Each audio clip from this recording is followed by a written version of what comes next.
Bonjour, nous sommes le 27 août 2024. Voici les bonnes nouvelles de ce jour. Je vous réserve un scoop sur la fin de la vidéo, une information vraiment croustillante. J'ai fait ma dernière vidéo avant la cérémonie de clôture des Jeux Olympiques, alors je vais vous dire un mot à ce sujet. Bien sûr, vous avez vu qu'elle était sombre, glauque, sinistre, en résonance avec la cérémonie d'ouverture. Vous avez vu le numéro de Tom Cruise, assez extravagant. Nous savons tous que Tom Cruise est le numéro 2 de la Scientologie. Comme par hasard, le nouveau siège de l'église de la Scientologie en France a été inauguré le 6 avril 2024 à Saint-Denis, juste à côté du Stade de France. Comme par hasard, ils ont distribué des tracts de propagande à l'entrée du stade. Bref, Tom Cruise s'est payé le luxe de faire sa propagande sur le plan mondial. La scientologie est considérée comme une religion aux États-Unis et comme une secte en France. La nièce de David Miscavige, leader mondial du mouvement, a passé 21 ans dans la scientologie. Et au bout de 21 ans, elle a écrit un livre accablant qui s'intitule « Rescapé de la scientologie ». Vous connaissez tous le grand médaillé de la natation, Léon Marchand. Il a donné de nombreuses interviews à plusieurs journalistes, sauf Léa Salamé de France 2. Elle l'a contacté 2 fois pour l'interviewer, il a refusé 2 fois en disant, je cite, « Pour moi, votre attitude n'est pas éthique, nous n'avons pas la même vision des choses. » Décodons ensemble. Léon a pour origine étymologique lion, le côté masculin. Léa, c'est le côté féminin. Et finalement, nous avons 2 lions qui se retrouvent face à face. Léon, la puissance, l'authenticité. Léa, le superficiel, la manipulation. Léon, ce jeune de 24 ans, a su se positionner dans sa souveraineté. Alors, bravo à lui. Voici différentes informations. La Commission nationale du patrimoine et de l'architecture a rejeté la proposition de création de vitraux contemporains pour la cathédrale Notre-Dame de Paris. Macron a été très en colère. Le développement des BRICS sur le plan international est très rapide. À ce jour, nous avons 46 candidatures de nouveaux pays. Kamala Harris a refusé l'entretien avec Donald Trump pour le mois de septembre. Alors Trump, tout naturellement, s'est tourné vers Elon Musk et ils ont échangé leurs points de vue qui convergent assez bien. Leur entretien a été écouté par 1 milliard de personnes. Une information qui vient des États-Unis, les US Marshals ont retrouvé 200 enfants disparus à travers les États-Unis.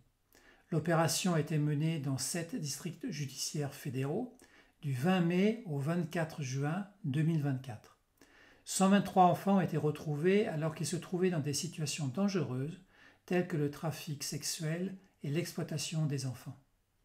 Voici la réalité qui correspond parfaitement au film Sound of Freedom. Voici les articles qui ont été établis par l'Assemblée parlementaire européenne. L'article 7.3.1 s'assurer que les citoyens et citoyennes sont informés que la vaccination n'est pas obligatoire et que personne ne subit de pression politique, sociale ou autre pour se faire vacciner, s'il ou elle ne souhaite pas le faire personnellement. Et l'article qui suit, 7.3.2, veiller à ce que personne ne soit victime de discrimination pour ne pas avoir été vacciné, en raison des risques potentiels pour la santé ou pour ne pas vouloir se faire vacciner. Ces articles ont été totalement validés par l'Europe, donc sont bien sûr valables pour la France. Alors n'oubliez pas de les utiliser si besoin. Sur le plan juridique, ça bouge beaucoup dans tous les pays. Aux États-Unis, le 2 juillet, la Cour suprême déclare Donald Trump à l'abri de poursuites pénales en matière de pouvoir constitutionnel. Par ailleurs, l'affaire, toujours pour Trump, des documents classifiés a été rejetée. En Allemagne, nous avons la grande affaire des RKI Files, 4000 pages de procès-verbaux, dossier très sensible concernant la pandémie du Covid. Bien sûr, cette information est totalement censurée en France. Alors je vous invite à voir les réseaux qui en parlent. En France, vous savez que notre ancien ministre de la Santé, Olivier Véran, n'a pas été réélu comme député. Il devrait y avoir des personnes qui pensent à préparer un dossier en justice contre lui. Aux Pays-Bas, Bill Gates est convoqué le 18 septembre, donc c'est très bientôt, devant le tribunal de Leeuwarden en raison des dommages causés par les vaccins. Alors parlons des États-Unis, ça bouge beaucoup chez eux. Biden a été remercié par le Parti démocrate, c'était prévu. Cette information avait été annoncée depuis longtemps par Radio-Québec, au passage. Par contre, la nomination de Kamala Harris a surpris. D'ailleurs, Obama a été contre pendant 15 jours, de manière assez ferme. En effet, c'était Michelle Obama qui était peut-être pressentie. Et peut-être qu'elle ne voulait pas se présenter au dernier moment. On ne sait pas. Maintenant, tout le camp démocrate soutient Kamala et avec des réserves. Alors pourquoi? Qui est Kamala Harris? Alors c'est vrai que la carte qui est jouée, elle est évidente. C'est une femme et c'est une afro-américaine. Mais est-ce suffisant? Elle est radicale de gauche et a la maladresse de choisir un vice-président encore plus à gauche qu'elle. Donc, elle ne représente pas du tout l'ensemble du camp démocrate.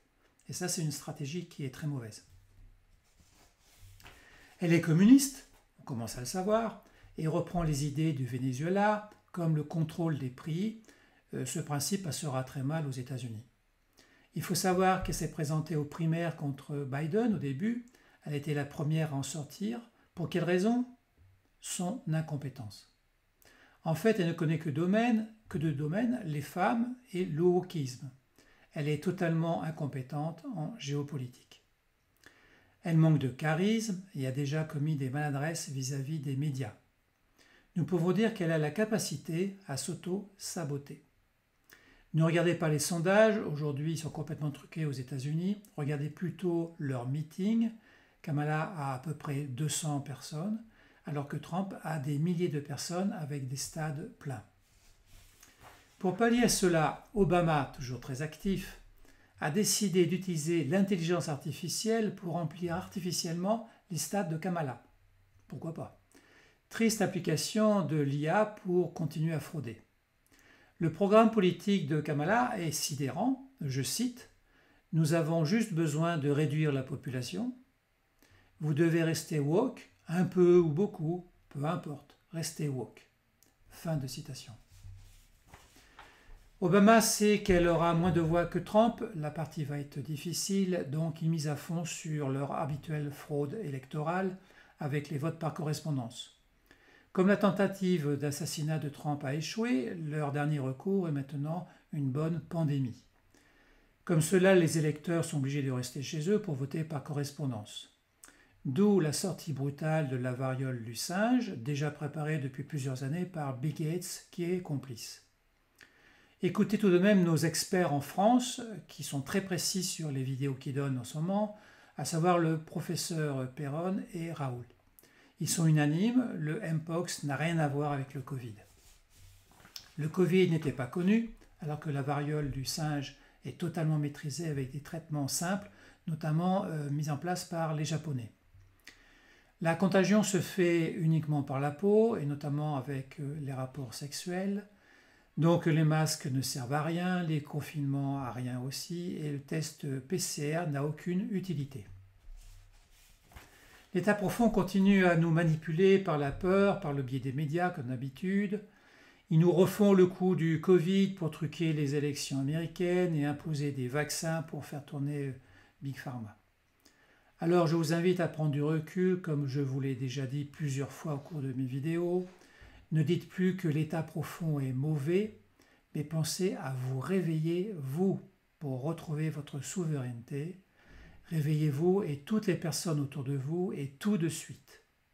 Les premiers responsables de cette situation, ce sont les peuples qui dorment encore.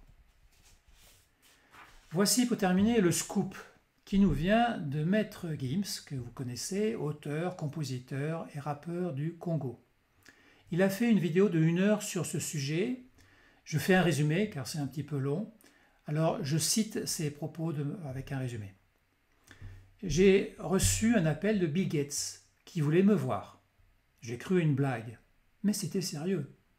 J'étais au Maroc, alors il m'a envoyé donc un jet privé pour le rejoindre sur Paris. Je suis annoncé et la porte s'ouvre. Bill Gates m'attend à une table ronde en marbre et en or avec des objets de luxe partout. Bill Gates m'a fait un exposé très long d'environ 1 heure sur les maladies des Congolais et les bienfaits des vaccins pour sauver les Africains. Il a parlé en anglais avec une traduction en français, mais je n'ai pas dit que je comprenais bien l'anglais, mais j'ai vraiment saisi ses propos de manière très, très fine. En fait, il voulait une tête de gondole au Congo pour que je fasse la propagande des futurs vaccins pour mon pays.